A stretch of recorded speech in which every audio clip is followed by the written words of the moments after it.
Hey guys, it's Daryl. I figure I just wrap up the rest of that preceding video. So, I have 13 years clean and sober, completely clean and sober. I started working out after I started feeling normal again. I started getting energy back the first couple months. A lot of addicts put on weight, and I'd gone up to 280 pounds. I'm 6'3", 6'4", so I was overweight. I started getting man boobs and all that. So once I was feeling better, I needed something to take up my time and get back to work and everything like that. So I started earning some money with some part-time jobs. And I actually went out and bought some canvas. One of the rehabs, one of the detoxes, St. Francis Hospital had a what they call art therapy, and it reminded me how I used to be good at art. So as soon as I got clean and sober, I actually stopped at a Michael's or a Hobby Lobby near here. You guys know, it's like a arts and crafts store, and I bought myself a very small piece of canvas because I was unsure of myself at that point. I still remember that I was nervous spending that $3. Looking back, I'm very grateful that I did. I just sold a painting about a week ago for $400. So life is good, man. So I'm happy I spent that $3 on that canvas that day. And it turned out once I was clean and sober, I had a talent for this art that I didn't realize. I started walking a lot to get exercise to get back in shape, and there's a lot of woods around here.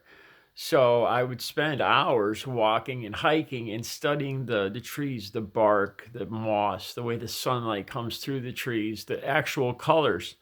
I used to think that a tree was brown and green, brown bark, green leaves, and it's not. It's not at all. If you guys look at some of my other paintings, there's like 10 different colors that I use now to do. Trees are like my specialty these days too. Um, so let's see. Yeah.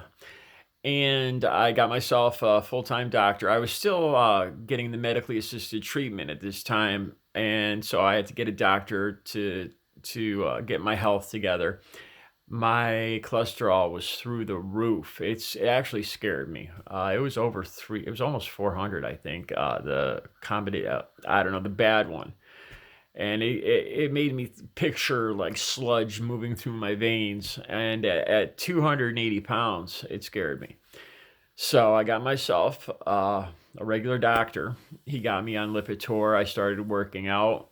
Uh, Long story short, and then I used my addictive personality to focus on working out and getting in shape. I began to love working out. It gave me a rush. The more I did, the more I wanted. So this is where I actually used my addictive personality for something good. And to this day, I still do this. I get up at 2:30, like 3 a.m. I like having the peaceful time in the morning to myself to work out. And I during the summer, I'll uh, I'll do a total of maybe 2 hours, an hour at the gym, another hour working out here with push-ups or pull-ups, 1 hour ride on a mountain bike, a 10-mile ride, and a 5 or 6 mile hike in the woods every day, every single day for a total of about 4 hours. It sounds excessive, I know, but it keeps me in great shape. And the adrenaline rush, I love. Everybody in town knows me. I've had people come up to me and say, Daryl, and they don't even know much about my recovery from drugs, but they've seen me lose weight. They've seen me build the muscle. And the greatest thing in the world is to have somebody come up to you and say you're an inspiration. I had a guy come up the other day saying, Daryl, I've watched you walk for years now. He says, I saw you lose the weight. I've seen you, over the years, and it's amazing. He says, it inspired me to lose weight. And I've had a half dozen easy people come up to me and tell me that, and I'm speechless when people tell me stuff like that. It's humbling. It's amazing. And like I told you guys before, I truly I was sure I was going to die from drug addiction. I wanted to die. I prayed for death every night. So this to me truly is like a bonus round. It really is. Um, and that one day when I first got clean, I was walking on the hiking near a dam near here, and it struck me as like, oh, I'm happy, And I don't mean happy for, because it's my birthday or Christmas. I mean, I'm happy. Holy crap, And I still have that today. I mean, I have bad days like everybody else, but I could honestly say I'm not, I'm not rich. I'm not anything, but I'm happy, you know. And like I've said in other videos, these days, I'm far from, I make a lot of mistakes. I screw up a lot still, but, like I said, I haven't touched drugs or alcohol in 13 years at all. And then one of the big things too is I don't do things that I'm ashamed of anymore. I don't go places that I'm ashamed to, I don't have to lie. I don't have to lie about things I do. I don't have to lie about things wherever I go, because I don't do shit I'm ashamed of anymore. And that is such a huge relief for my soul. I mean, that's part of it, and then it's like knowing, that I'm a good person, and it feels good, and it's an amazing feeling. And to be part of society again after being a junkie, to have the cops in town here wave to me, like I'll go by on my mountain bike. I see them all the time and they're like, hey, what's up, bro? And man, just that alone is the greatest feeling in the world. Because before, the cops were I wouldn't call them my adversary, but I had to commit felonies every single day in order to get my heroin and not get sick. I mean, I was headed for jail eventually. It was a scary, rotten life.